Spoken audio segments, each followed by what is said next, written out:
You're listening to the Rebel Scum podcast. You are always scum. Rebel Scum. From odds making to list rankings, we've got you covered. And don't forget to join us on Patreon for early access and exclusive content. Here are your hosts, Brock and James. Episode 156.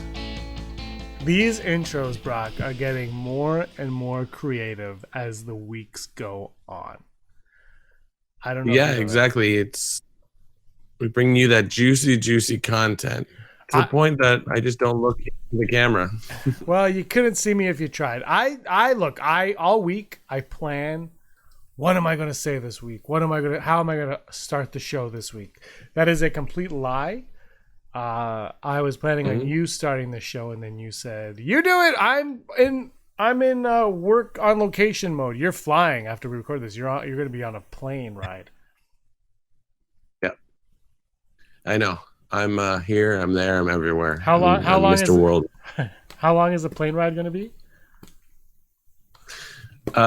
It's the Maritime, so I think it's just over 2 hours. And so I think, but the time change, it's like I land at midnight. I think it's like 3 hours in time, but then when I fly back, it's less. I'm like, Science rules. You're going there for work, and I got to remind you right off the bat, make sure you call your WGR when you're on this trip. And also call me every once in a while as well, because no way. You don't even bring my phone number with you. That's right. I just carry pigeons. This is the Rebel Scum podcast. I'm James. He's Brock. We're talking Star Wars, and we have a lot of fun doing so. Thank you, everybody, for all of your wonderful support, for following us on the social medias, for supporting us on Patreon, and for joining us weekly on YouTube or wherever you get your podcast, be it Apple Podcasts, Spotify, Stitcher, SoundCloud, iHeart Radio, and Google, whatever it is. There's a bunch of them. You'll find us if you search Rebel Scum Podcast.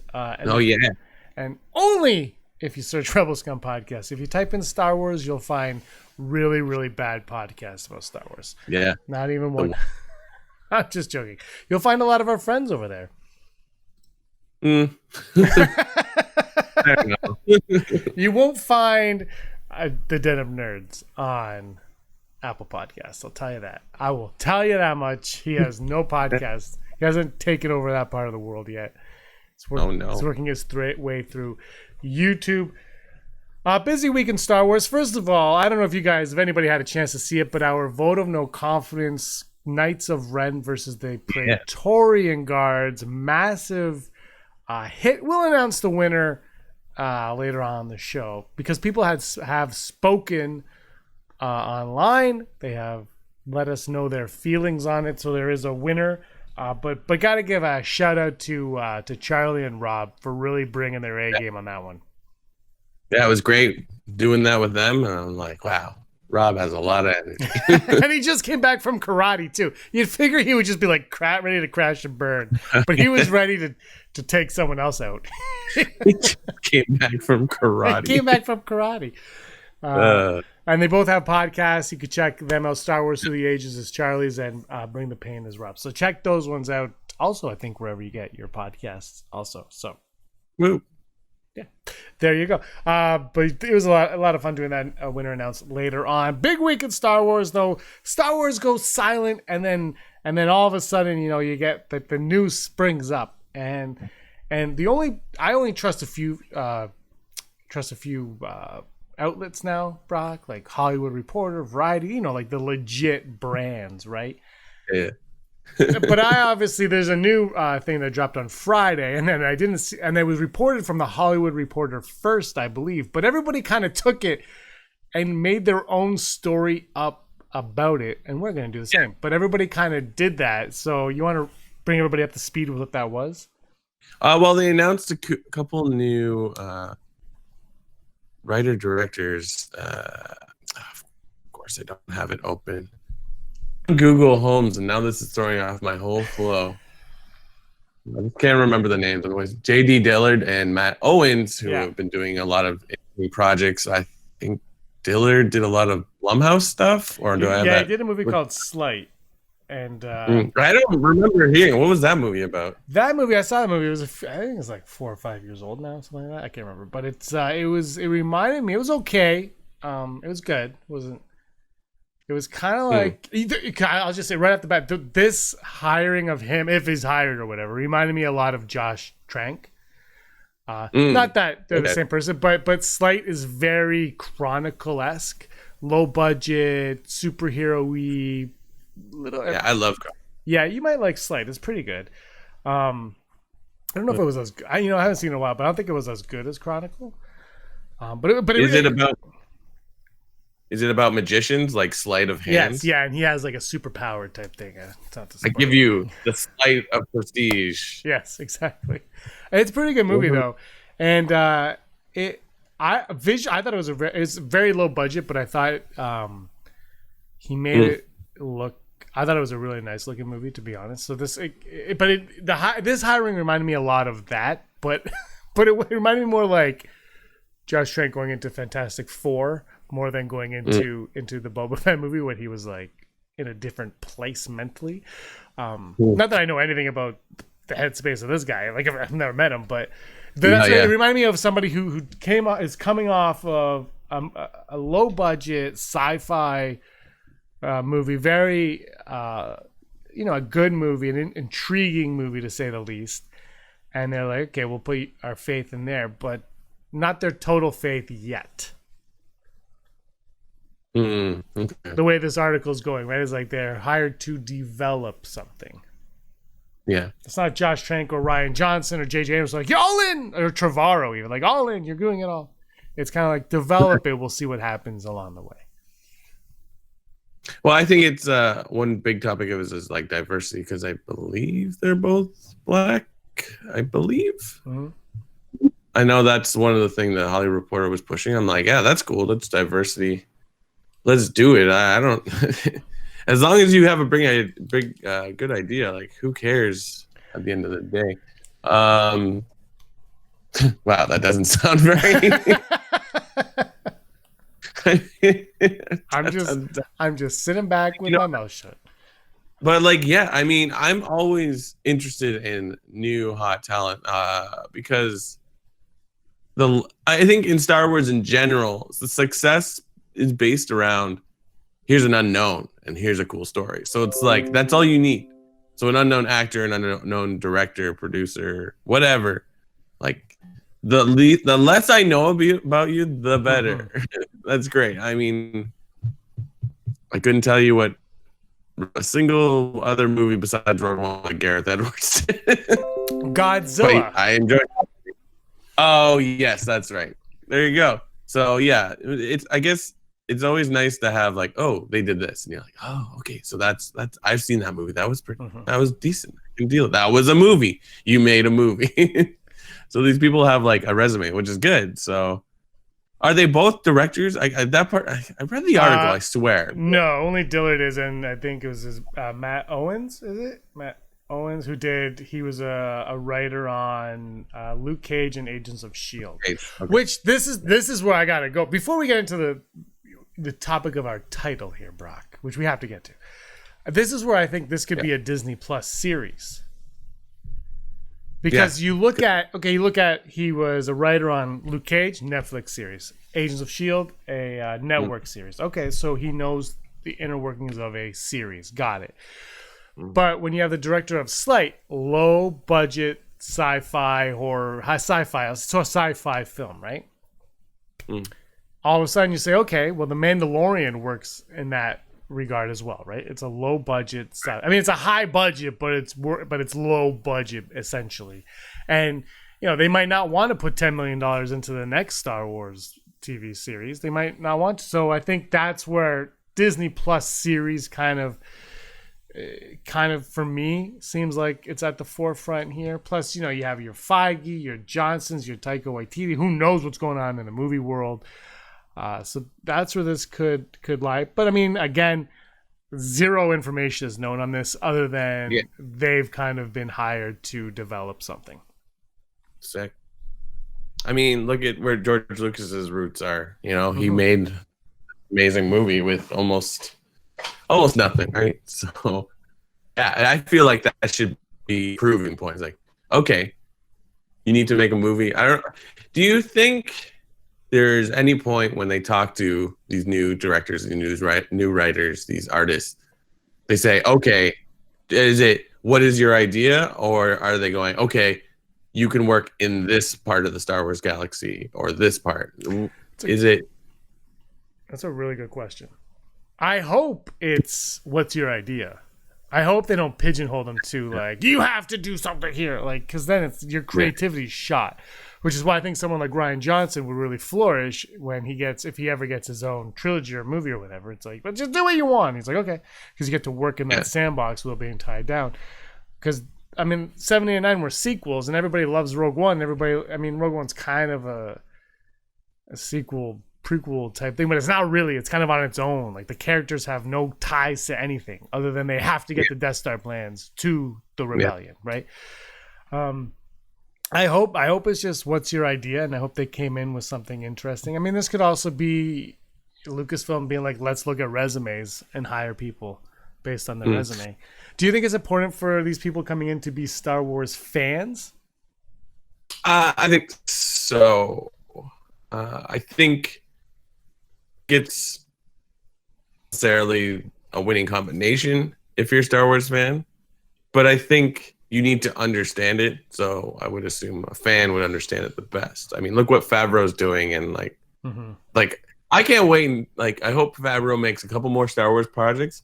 I can't wait to read like a biography on like his whole viewpoint of the Star Wars. I think he could be that person. I mean, I'm not trying to get too ahead of the game because, you know, maybe Mandalorian season 2 won't be that good, but season 1 was pretty awesome. So yeah. But like going back to what like they expect from these people, I kind of I agree with you. It's nice. Like I have an idea. Here we go. But I think there needs to be a structure of what the next thing is, and I think that's why they're kind of being tight-lipped right now, because it's like, oh, Star Wars, like Rise of Skywalker didn't go the way we wanted it ideally.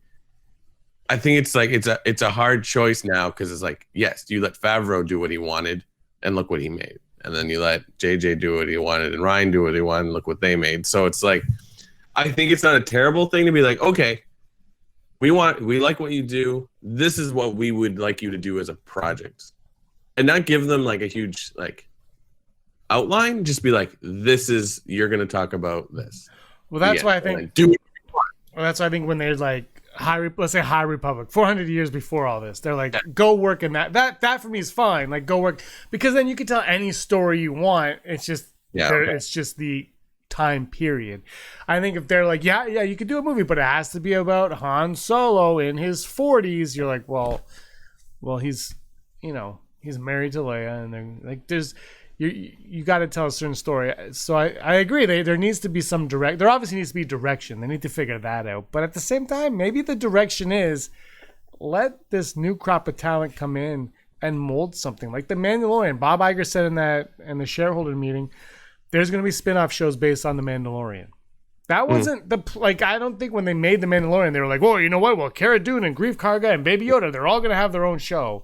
But now, if they all had their own show, we would all wake up Friday morning at 3 a.m. to watch those shows right away. There'd be no hesitation on those because we know them and we love those characters. And I think if you let filmmakers do the same thing, that's how Star Wars started. It started with this movie called Star Wars. And people were like, that was amazing. Then George Lucas was like, all right, well, now I can make another one. And I'll keep making it. And he made another one. He kept making them. Now all of a sudden, Star Wars is bigger than the original 3 movies. There are people that don't even like the original trilogy, but love Star Wars. That's the world we're living in right now, is Star Wars has surpassed Star Wars for what Star Wars is. So I say, just let somebody come in and be like, this is my movie idea. Pitch the movie. If it's good, make it. And if it resonates with the audience, with the fan base, you make another one. If it doesn't, you're like, well, that was a one-off, and no worse for wear. I think it's entering into the the neighborhood of like the Bond series, where maybe they don't all link together, but there is a kind of like whatever. And then there's, because it's been around for so long, some people like, oh, my Bond is Pierce Brosnan. No, my Bond is Timothy Dalton. Or no, I it's like, oh, I can only watch the stuff with what's the current Bond? Oh God, isn't it amazing how I'm just terrible at remembering names? Who's the current Bond right now? Bond, James Bond. Thank you. Anyways, but you know what I mean, Layer right? Like cake. It's layer cake. Layer cake, yeah. But like now we're entering a territory where it's like, oh, I actually prefer these newer ones, and that's okay. Like there's nothing wrong with it. You're at least talking about the same thing. So yeah, I'm like, it's exciting. What do you think they're gonna do? Like, what's the buzz on the internets? I don't know.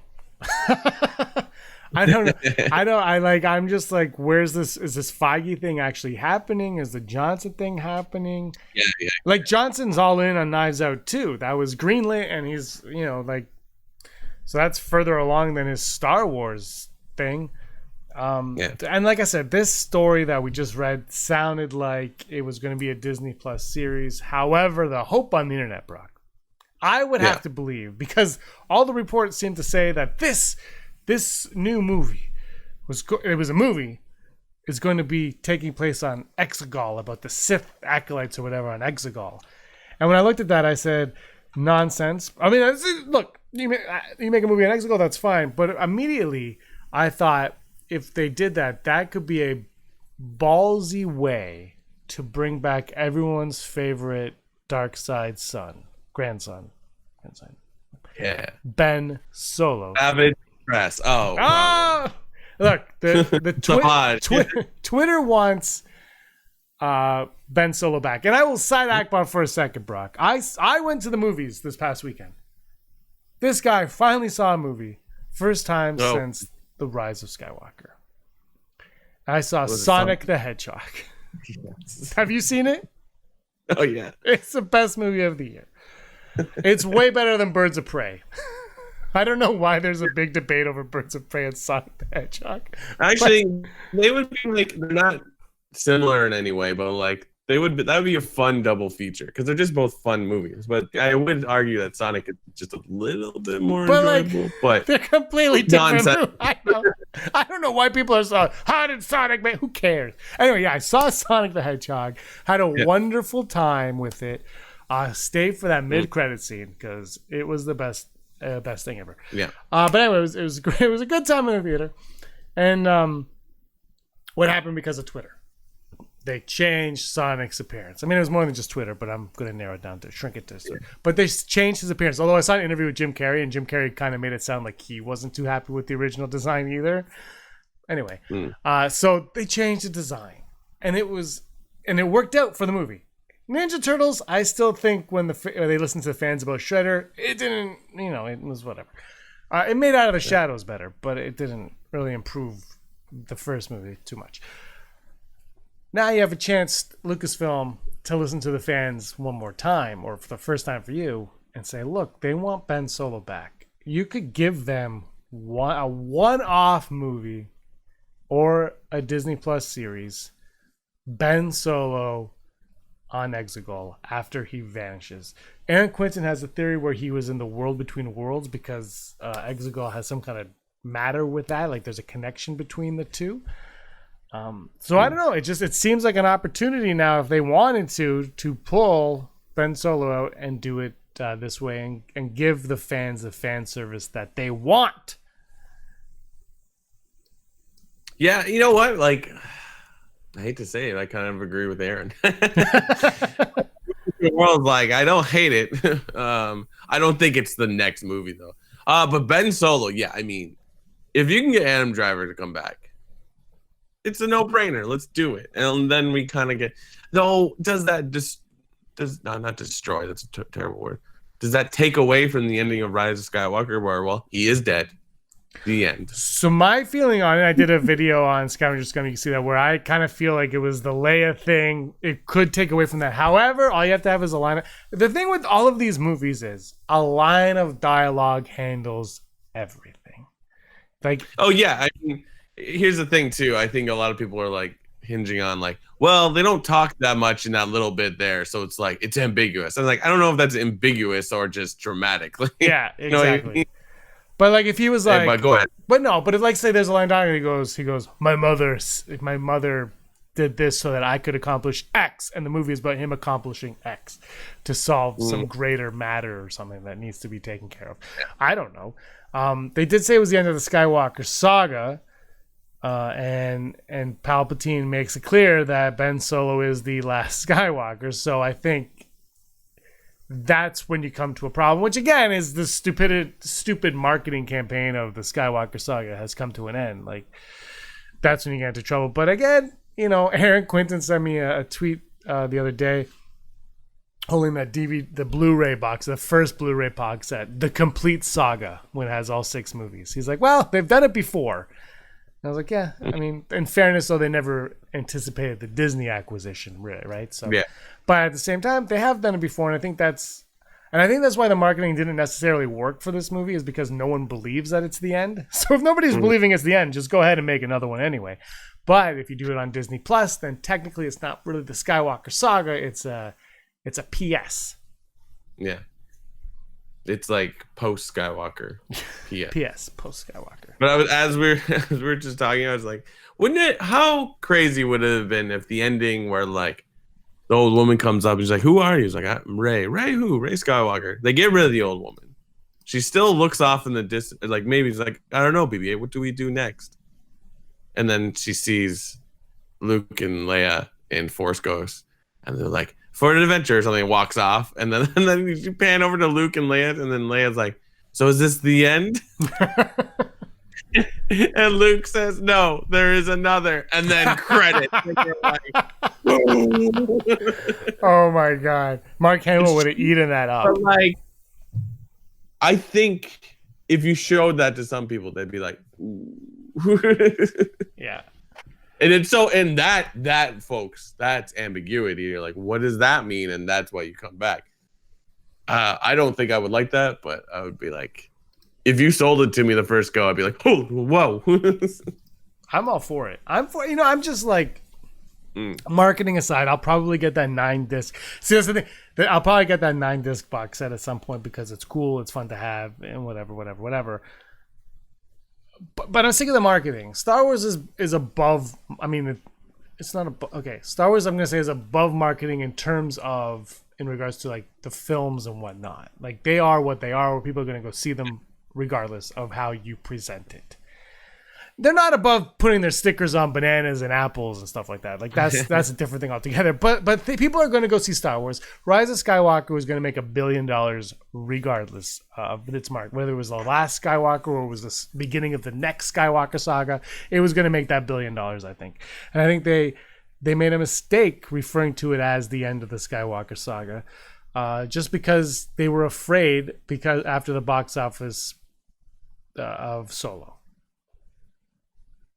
Okay. Yeah. I will say the director of it excites me. Like there's no word that he'll be directing this movie. Could just be, or a series, could just be writing it. But like I said, I am excited. It did remind me of the Josh Trank situation because I loved Chronicle. I thought Chronicle was great. Fantastic Four.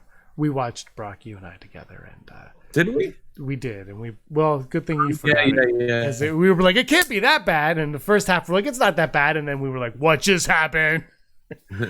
But look, he was and I think Trank was somebody who at the time looked like he was going to have a really good future. Yeah, in filmmaking, and I'm hoping that maybe they found the diamond in the rough right now. Maybe, yeah. You know what? I've been rewatching Clone Wars because the new season came out, and it's funny when you watch the credits. Like it's directed, each episode is directed differently, but obviously Filoni is like the main guy. But it's kind of it's interesting that we never talk about what about these directors of individual episodes. I understand that's how a show works, but like we don't talk about those. Like we like the Mortis series of episodes. Is that Filoni specific? I should have actually looked this up before I said it. But you know what I mean? It's like there's a lot of people working on these projects. Mm-hmm. And yeah, the captain is important, but like we're not giving credit to everyone. So it's like there's tons of talent out there that are probably making our ideal Star Wars stories, but we're not registering them. We're like, oh, that was good. Filoni, you get the attention, and he does. Don't get me wrong, I love Dave Filoni. Give him more stuff, but you know what I mean? Like it seems kind of we're kind of doing it with Mandalorian. Yeah. Well, I think it's live action versus animated, right? That's true, but still, like I don't know. I know that's a whole other debate, but like Clone Wars, what they've done with that show, it's you can't just I don't know. Maybe I'm wrong. I don't know.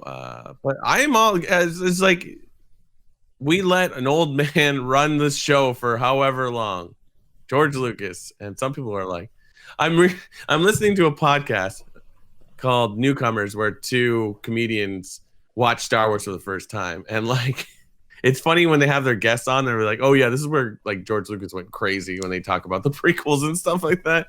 And it's like it's a group effort, but even that's not right of me to criticize George Lucas because he had a huge support. Well, it was his money also. As in Irvin Kershner, like that's Empire Strikes Back right there. You know what I mean? So I think we need to talk more about like the team effort, but obviously, like how dare I'm you? excited.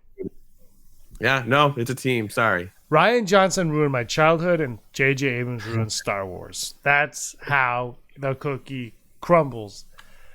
No, it's absolutely a team effort. I don't think people understand how much of a team effort it is, and that's why I think, honestly, when it came to Solo, that's why Lord and Miller, I think, didn't work out, because they are used to a different system than Star Wars allows for. It has nothing to do with talent. It just has to do with the environment that you're put in. You could be the best baseball player, but if you are putting on skates trying to play hockey, you could still beat the Toronto Maple Leafs, but you probably won't beat anybody else. That's a jab. Hey man, they put your Zamboni driver as goalie, and he did good the other night. Apparently, anyone could do well in net if the team doesn't take a shot. Just put it out. He did a great job. Anyway, let's move on to Never Tell Me the Odds. Never tell me the odds, James. The odd. Never tell me the odds. That's the odds from our Patreon. Our patrons who make these Never Tell Me the Odds. They're the odds of the Never Tell Me's possible. Thank you. You're wonderful. I love all of you.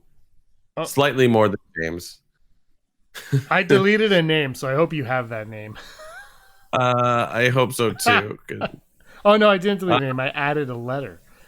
Okay, if you know where it is, I'll just do my usual yeah, space you go of people. for it. Go. Heidi Feder, executive producer. Executive. Barry Brophy, Dennis Allen, Mary Kristen Athon, Jeff Wilson, Aaron Quinton, Al Schuler, Phil Staniforth, Jana Rubio, Austin Scher, Scott D, Andy Higgins, Josh Price, Mason Hope, Matt W, Rez, a rural farm boy, Frank Perkins, Sooner, Thrawn, Neil, Lowry, D, Raven, Spencer, Charlie Skywalker, Gleek Play 1, Kayla Davis, Charlotte, Mariah Weekland, Jericho Kane, Girls with Sabers, and the Man in Jeans. Den of Nerds. Hi, Josh. Josh sent me a text message at 8 a.m. on Friday. Hey, you up? Join me on the live stream today. I was like, okay, I'm at my day job. So I said, no, you join me. And he said, who are you? And he went missing. Before we get into this, you want to say the winner of the vote of no confidence from last week? Sure. I don't think I have it in front of me. Do you have it? Yeah. You want me to tell you? Sure. Do you want me to just say it, or do you want me to text you so you could announce it? No, just say it. The winner of the vote of no confidence as voted by the fans. There's no numbers. It's just whoever. Clearly there was one. And that was Facts Over Rap. The Praetorian Guards defeated the Knights of Ren. However, a lot of people were very, very thrilled with Rob's energy. and they had but I think all in all, people had a very good time. It was very entertaining. So congratulations, Charlie Skywalker, for bringing in the facts over the rap. Maybe next time we'll reverse it, and Charlie will have to do the rap, and Rob will have to do the facts. Or maybe they'll all just rap, and we'll have like an 8 Mile type rap off. I think Rob should make a theme song for us. It would be so great. I'll talk to him about that. If he listens to this, he's probably like he'll probably record it and just send it, and it'll be like, whoa.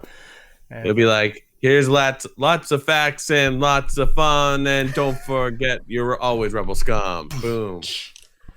All right, Never Tell Me the Odds, brought to us by Patreon. Thank you for all of your support, Patreon friends. You guys are the best. You give us a reason to shine. Like a diamond, bright like a diamond. Shine bright like hashtag Rihanna. Neil Diamond. I hope he's okay.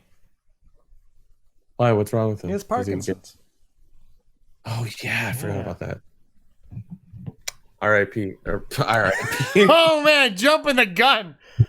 I did the kiss to heaven, and I naturally assumed that someone's passed away. I'm sorry. He's great. Do not cut this out. This is real. This is what you pay for. Donald Faison does a great Neil Diamond, and he was on Conan like 15 years ago, and he did Neil, or maybe it was like 10 years ago. He did Neil Diamond singing Transformers, the Transformers theme song. You got to watch that. Donald Faison of Clueless fame. And Resistance fame. And Skyline fame. And Clueless the TV show fame. And Scrubs. And Scrubs.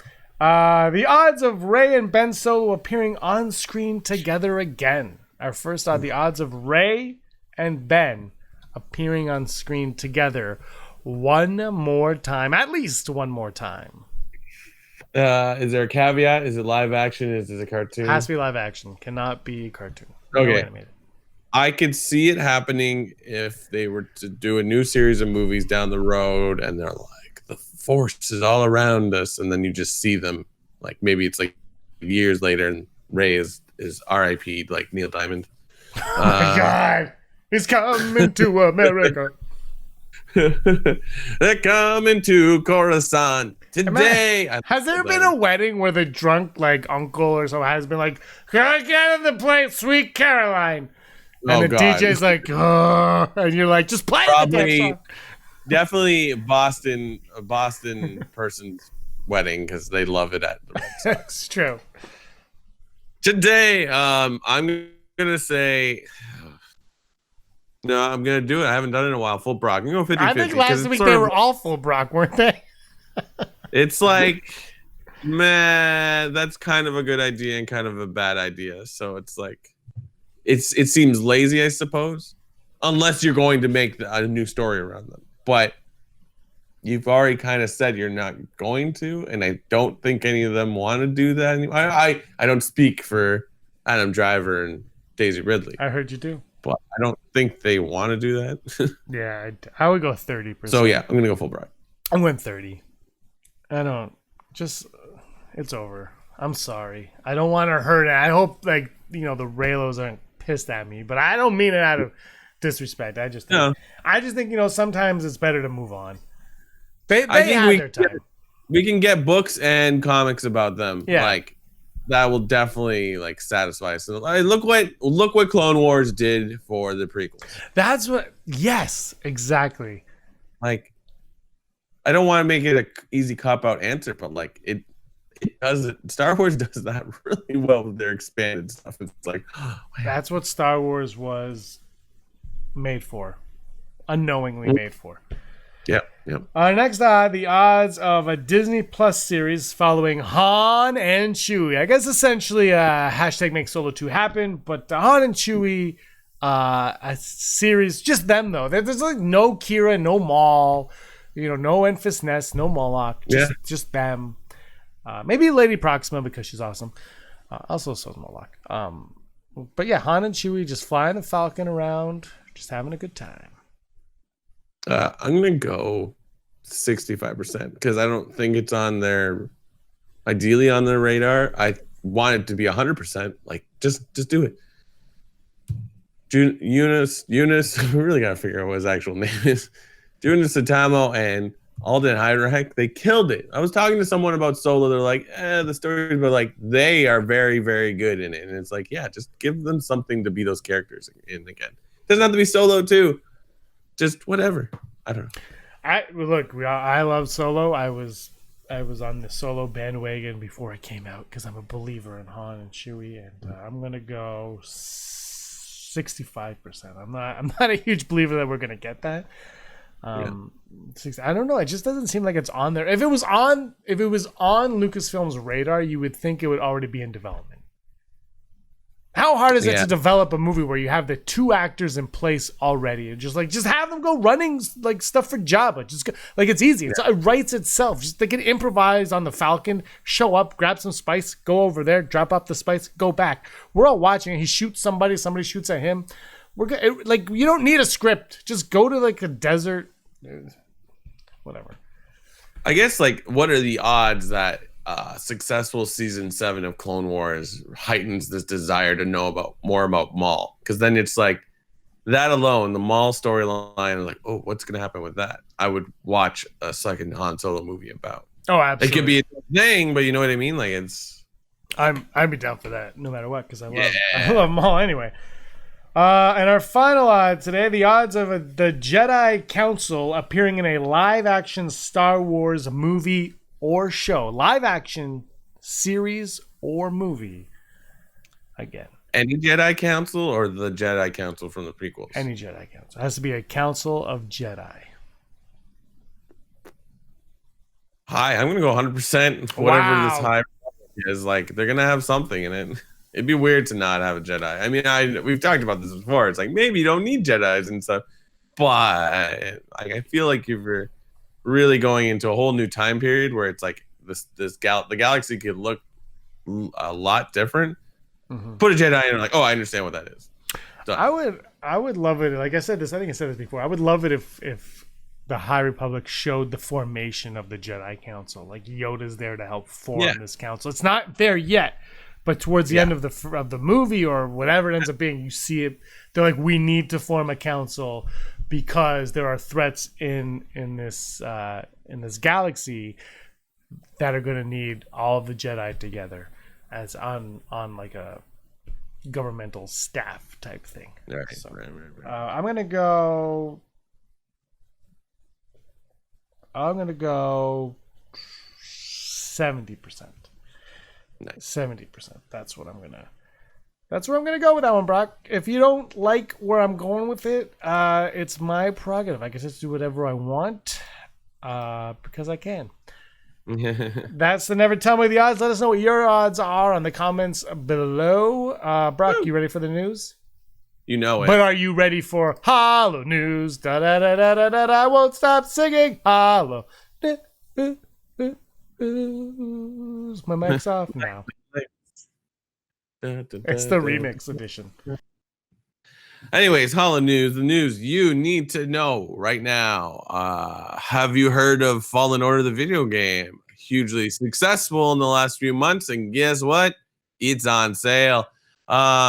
Interesting enough, it's on sale for $26.79 US on a website I've never heard of, CD Keys. So I don't know. Maybe I shouldn't be reporting on this. You're not buying this directly from an Xbox or PS4 thing. I don't know. Check it out. I'm sure it's on sale. Like these digital download, of course, but like and then also the deluxe edition, I saw it is also at $34 US, which works out to about, I think, 40 Canadian dollars. Because if I had bought it when I looked it up, that's how much it would have been.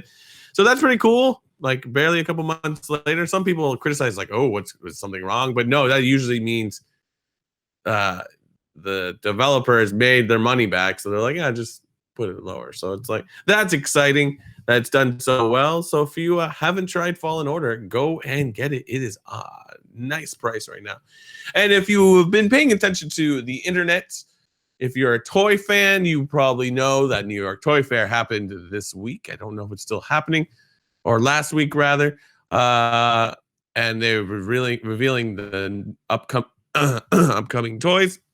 Star Wars was very prominent there, but specifically, there is a retro collection coming out that will focus primarily on the Empire Strikes Back line.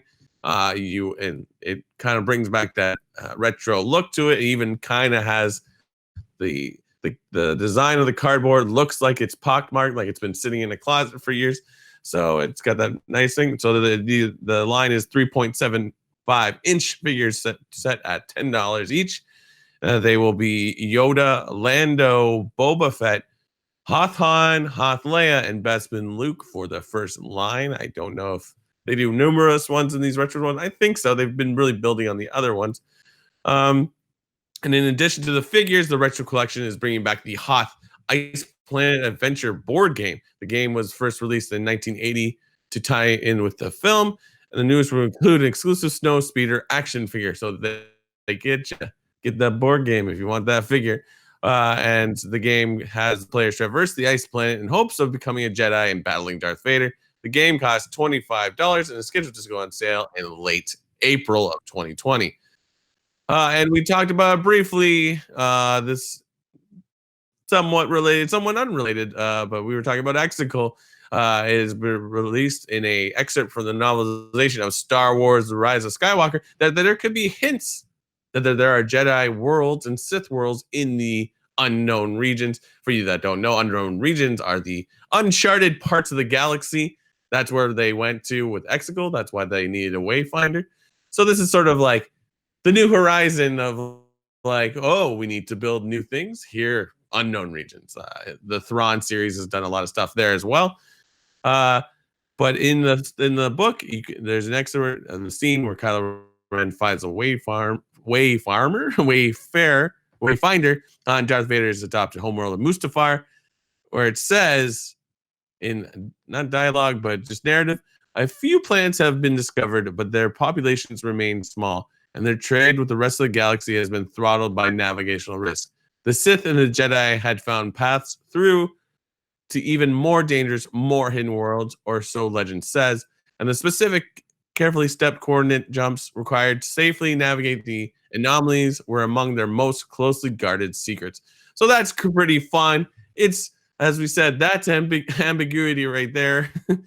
I like it, and it kind of makes sense because someone adept with the Force, maybe they're good pilots, so that's how they get there. And I like the secrecy of it, so that's fun. That comes out soon. I don't have it written down here, but I know I will want to pick up because the novelizations of these movies have been pretty great. And this has been your Hollow News. Hollow News. Oh, and check out Darth Vader #1, James. I bought it, and I told you to go read it. Did you read it yet? Yep. No, I haven't. I plan to. I just haven't had time. I will though. You have to. You will love it. I highly suggest. And then episode issue number 3 of Star Wars is coming out this week, and there's a lot of spoilers already out on the internet, so it's proving to be an exciting possible issue. Check it out. By the time the public listens to this, I will have read that comic. Oh, I know. We're like Time Lords. All right, top 5. Top 5. Top 5 comics James should read. What? Avengers. X-Men. The X-Genesis. I can't remember the titles of those things. What is the top 5 today, James? Top 5 pilots, excluding Rey, Luke, Han, excluding like the big marquee names from it. Okay, the little guys, the side Akbars of the world, the best pilots. Are you okay? So you had 4 names on the rundown. Are you saying there's more than those 4 names? Well, I mean, if your list is gonna be, I don't know. Like, I would say don't put Lando on the list. Okay. So can I put Anakin? Can I put Anakin on? No, Anakin cannot be on the list. Anakin, Obi-Wan's not a pilot, but you can have Anakin on the list. No. None of them. I should have put no marquee names. The lesser names, because we want to know. Do you know Star Wars, Brock? Or are you just going to list Han? I can't wait till I say things. You're like, no, not that one. No Anakin. No one from the prequels. No one from the prequels. Number 5 for me, Porkins. Porkins is a great pilot. Hashtag Porkins deserved better, Brock. Porkins deserved better. What's your number 5? My number 5, I'm gonna put Iden Versio from the Battlefront / Ooh, nice. stuff, because I think those levels are really fun, and she's described as an awesome TIE fighter pilot. So why does that have to be all heroes in this list? Well, spoiler alert for Battlefront 2. She is a hero. Yeah, that's right. Number 4, Rick Olay, prequel pilot. If you need a pilot who will point out everything around you, you want some Rick Olay. Right there is Coruscant. The whole planet's a giant city. That is my Rick Olay impression. Brock, number 4.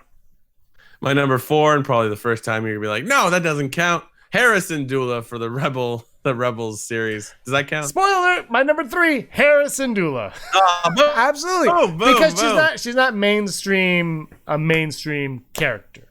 No, like she's not theatrical mainstream Han, Luke, Leia, like those type of characters. The A-lister. She's a B-lister. Deserving of A-lister status, yes, but she's a B-lister. They're just set up in like what you call it, Rebels, or sorry, no, she's in Rebels. The comic series, like Dr. Aphra, I think more than the Star Wars one, she creates like a training school for like the Rebel pilots. Sweet. So it's like, ooh, that's cool. I love Hera. She's a great pilot. That's been proven. I think she beats the Han Solo or something in like one of the animated. My number 3 is a ad that I just, because I've been watching Clone Wars again. Ahsoka. There's an episode. I think it's the Mortis. Or no, are you saying no? No, I'm saying I never even thought of Ahsoka as a pilot. Mortis. I wouldn't say she's better than Anakin, but the Mortis episode, she's like straight up trying to fix their ship when they're trying to get away from it. I'm like, oh yeah, I forgot she's kind of like a mechanic. I don't know, mechanic and pilots aren't the same thing, but it's cool. Like, and I was like, yeah. Sounds like a cop-out. My number 2, from the Resistance animated cartoon, Baron von Reg, or whatever, I don't even know. He's the red guy. He looks awesome and he can fly very well. I haven't seen the ending. I'm sure he dies. I don't care. I wish he was in the movie. That's right, JJ. Call me. My number 2 is Snap Wexley. Yes. Snap was originally on my list, and then he got knocked out for Rick Olay. Yeah. My number 1 is he's a lesser known pilot. One of the best in the galaxy. He's a racer, predating pod racing. Yeah. I believe he raced on the planet Bunta in the Droids animated cartoon. His name is Jan Tosh. And he is the great. He's from the Droids cartoon. He's in 4 episodes of Droids. He was C-3PO's owner for 4 episodes. And R2's owners. 3PO and R2. For 4 episodes. Jan Tosh! Lucasfilm, if you're listening, bring Tosh back. Big Tosh cannon. Yeah. That reminds me, because I've been rewatching Clone Wars, and there's a part where like 3PO does that throwaway line that he does over and over again. It's like, I was the translator for the highest blah blah blah, and I'm sort of thinking like, when are they gonna finally figure out where exactly 3PO's been a million times? You know what I mean? I mean, just saying like, oh, he's with Anakin or Padme, and they're like, oh, we'll lend you our droid or whatever during the Clone Wars. See, but I think that would be interesting. I like my theory on the Droids cartoon being made canon, in that after his memory was wiped, Bail Organa is like, we have to give this droid actual memories now, and they throw him out in the universe with R2, so that if he ever gets interrogated by the Empire, he'll be like, well, Jan Tosh was my owner, and so he has those. So again, Lucasfilm, you can make droids canon, put it on Disney Plus. Let's go.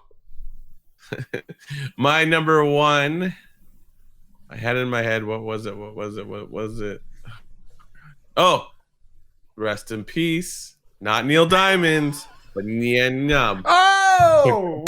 He was co-pilot, but whatever. Okay, he's a then pilot. he doesn't count. He's like the new version. He's the new Wedge. He's the new Wedge for like. Yeah, I guess so. Yeah. He kind of just is there all the time. And so if he dies in the book, is he really dead? No one ever really dies. It's in the. No one's ever really died. Yeah, you're right. Always with you, James. I love that. You know, he doesn't get enough respect for coming back in the sequel trilogy either. Like, he's there. You know, everyone complains, Akbar should have been Holdo and blah, blah, blah. No. By the way, is Holdo a pilot? Because that maneuver was pretty awesome, and she should probably be on our list. Like, everyone's like, oh, you're Mary Sue, you can like learn to fly. I think that's just a thing in the galaxy. Everyone kind of understands how a ship works. But if she's a pilot, I have to put her on my list because the Holdo maneuver is awesome. It only works once, James. I love that. Why can't we do it? Because it only works once. Why? Crashing another ship into another ship, that only works once? Are you sure? Yeah, I know. Like, just maybe say it's kind of a dumb plan. Unless it's your last resort, which it was for Holdo. Speaking of last resorts, this has been our last 156th episode. Next week it'll be 157. 157. When do you come back? We need to figure out when we're going to record. When do you come back? Oh, when we can do it next Saturday. We do it live Wednesdays, Buck. Let's okay. Keep the dream alive. All right, Saturday it is. Anyway, guys, thanks so much for watching, for listening. Again, you can listen on what are they? Apple, Spotify, iHeart, Google, Stitcher, Spotify. Wherever you get fine podcasts. Wherever you get your fun podcasts. And also give us a rate and a review, because that works out pretty well. We have 5 ratings, Brock, on iTunes. What are they? 5 stars. 5-star reviews. Yep. Your mom is a huge fan. We both know that. Now that I've shown her how to like use her tablet with like YouTube and Netflix, she does watch it to the point that when she's like, I watched your podcast and there was someone else on it and you weren't there. I was like, that's not the podcast. That's like whatever garbage. I mean, she subscribed to our thing, so it's like it's whatever garbage those other dummies are. Is she a Patreon or what? No. My goal for 2020 is to get your mom to be a Patreon. My dad would totally do that just so he could be on. Oh my god! Did you? It was my father's birthday. Oh, that was amazing. Birthday, Frank, and I video called him through WhatsApp, and he did that father old person thing where he just holds it up to his face, and all he sees is nose or something like that, or he looks at like this way or this way. And, oh, what did I do? He like flips the camera. I'm like, what did I just do? It's like that one time when your dad called you. James, oh my god, my aunt just did it last week. We spoke. It's next level. It's brilliant. That's how adults do it. But they are our parents for a reason, so that we could teach them how to use video calls on the reg.